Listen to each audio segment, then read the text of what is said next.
अब सभी को जय मसीह। और आज हम पढ़ेंगे कुलुस्सी की पत्री उसकी 2 अध्याय उसकी 6 से पढ़ेंगे। मसीह जीवन की भरपूरी में कैसे बढ़े आज जानेंगे।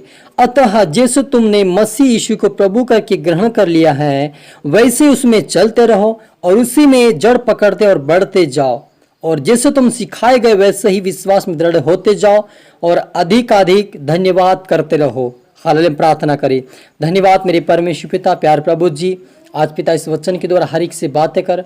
आज हर व्यक्ति प्रार्थना और वचन में बढ़ने पाए पिता, उपासना बढ़ने पाए प्रभु, जबकि पवित्रता में बढ़े मेरे पिता। ओ प्रभेश पिता, आपका दूजा इनको सिखाए समझाए पिता, आत्मिकता बढ़ाए प्रभु जी।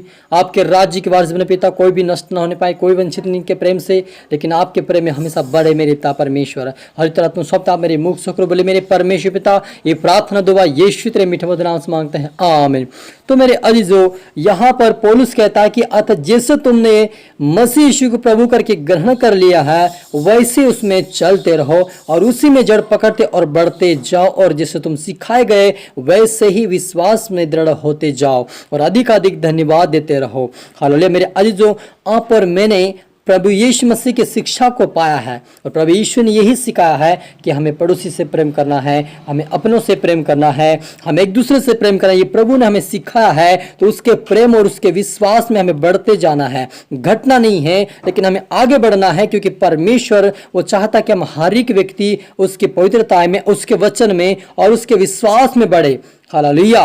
कोई भी घटने ना पाए, क्योंकि परमेश्वर यही चाहता कि जैसे प्रभु यीशु मसीह पवित्रता का जीवन जिया वैसे हम भी उसके साथ जी सके। इसलिए उन्होंने कहा कि मैं तुम्हारे लिए एक सहायक को भेजूंगा, अथवा वो सत्य का आत्मा आएगा, तुम्हें सत्य की बात सिखाएगा और अपनी ओर से ना कहेगा, लेकिन जो मैं कहूंगा उसी में से लेकर के तुम्हें सिखाएगा। यानी आप और मुझे परमेश्वर ने जो आत्मा दिया है उस आत्मा के अनुसार हमें चलना है, उस आत्मा के अनुसार काम करना है, उस परमेश्वर की इच्छाओं को हमें पूरी करना, ताकि हम स्वर्ग राज्य के वारिस बने। हालेलुया। और लिखा कि चौकस रहो कि कोई तुम्हें उस तत्व ज्ञान व्यर्थ धोखे के द्वारा अपना आहेर ना बना ले, जो मनुष्य की परंपरा संसार की आदि शिक्षा के अनुसार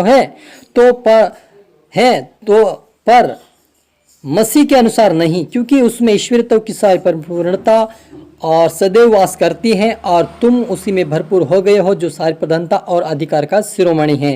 हालेलुया। वो कहता है कि तुम चौकस रहो, कोई तुम्हें तत्व ज्ञान यानी कि संसार के ज्ञान से तुम्हें कोई धोखा ना दे। यानी मेरे अजीज, जो कोई हमें कोई फूसला या कोई हमें बात को बताए, संसारिक बातें, उसके ऊपर हमें गौर या हमें उसके ऊपर विश्वास नहीं करना चाहिए, क्योंकि वो बातें संसार की बातें, धोखे की बातें हमारे लिए है। लेकिन हम किस में बढ़ना है? परमेश्वर के जो स्वरूप है, उसकी प्रधानता, उसकी परिपूर्णता में हमें शिरोमणि बनना है। जैसे प्रभु यीशु मसीह एक शिरोमणि बना और वो कहता है कि तुम भी शिरोमणि बनो। तो और विधियों का वो लेखा जो हमारे नाम पर और हमारे विरोध में था मिटा डाला, और उस क्रूस पर कीलों के जकड़ कर सामने से हटा दिया, और उसने प्रधानताओं और अधिकारों को ऊपर से उतारकर उनका खुला तमाशा बनाया और क्रूस के द्वारा उन पर जय जयकार की ध्वनि सुनाए। हालेलुया। मेरे अजीज, जब यीशु मसीह क्रूस पर चढ़ाया गया तभी उसको सारे लोगों ने उसके ऊपर दोष लगाया, तू पापी है, तू दुष्ट है, तू व्यभिचारी है, तू कई प्रकार की उसके ऊपर, तू चोर है करके उसके ऊपर कई प्रकार के दोष लगाया। तभी प्रभु यीशु में उस बातों के ऊपर उन्होंने विश्वास नहीं किया, उसके ऊपर भरोसा नहीं किया, उसके ऊपर गौर नहीं किया, लेकिन उसको इग्नोर करते हुए वो आगे बढ़ता चला गया। वैसे आज हमें भी संसार बोलेगा तू ये कर ले, तू वो खा ले, तू ये कर ले, तू वो कर ले। हमें सारी संसार चीजों के ऊपर हमारा ध्यान को भटकाएंगे, लेकिन हमें उस चीज पर ध्यान नहीं देना है, लेकिन हमें परमेश्वर के वचन के ऊपर ध्यान देना है कि प्रभु यीशु मसीह को भी जैसे सताए थे वैसे आज हमें भी सताते लोग और मारपीट करते हैं, लेकिन हम परमेश्वर को ताकते हुए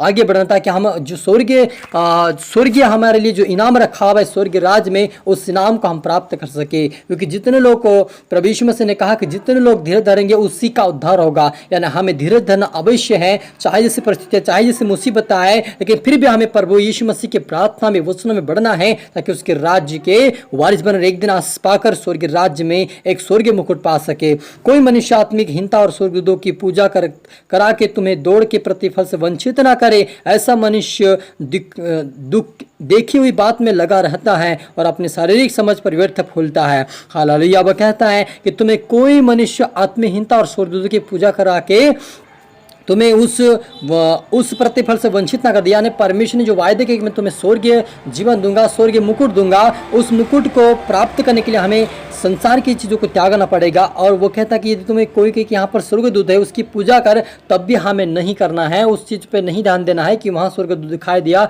यहाँ दिखाई दिया, उस चीज़ पर हमें गौर नहीं करना है, लेकिन हमें परमेश्वर पर गौर करना है, उसके ऊपर विश्वास करना कि यीशु मुझे एक दिन स्वर्ग में लेने के लिए आएगा। तो हमें उस पवित्रता में आगे बढ़ना है और उस प्रतिफल को जो परमेश्वर में देने वाला उस प्रतिफल के हमें उसकी आशा लगाए रहना, स्वर्गीय वस्तु की खोज में रहना है, संसार की वस्तु में खोज हमें नहीं करना है, ताकि हम आत्मिकता में बढ़े और उसके राज्य के वारिस बने। हालेलुया। हम प्रार्थना करें। धन्यवाद मेरे परमेश्वर पिता, प्रभु जितने देख रहे सुन रहे प्रभु जी, आज के वचन आशीष होने पाए मेरे पिता, तेरी आत्मा से भरे, सामर्थ से भरे, बुद्धि से भरे, ज्ञान से भरे पिता, आज के सभी के जो सौगुना फल आपके राज्य की वारिस बने मेरे पिता। कोई भी वंचित ना हो प्रभु, लेकिन आज से पिता जो प्रतिफल आपने हमारे देने के लिए जो वायदे के उस वायदे को पिता हम पूरा कर सके, और वह आत्मा आपकी आत्मा है प्रभु हर एक जीवन में सभी को सिखाए समझते राज्य की वारिस बनाए मेरे पिता। सभी तो आत्मा सौंपते मेरे पिता, प्रार्थना सुना आशीष किया। धन्यवाद प्रभु जी। ये प्रार्थना दुआ यीशु तेरे मीठे मधुर नाम से मांगते हैं, आमीन। आप सभी को गॉड ब्लेस यू ऑल, और अगले वीडियो मिलते सबको जय मसीह की। और इस वीडियो को शेयर करें, लाइक करें। प्रभु आप सबको आशीष दे।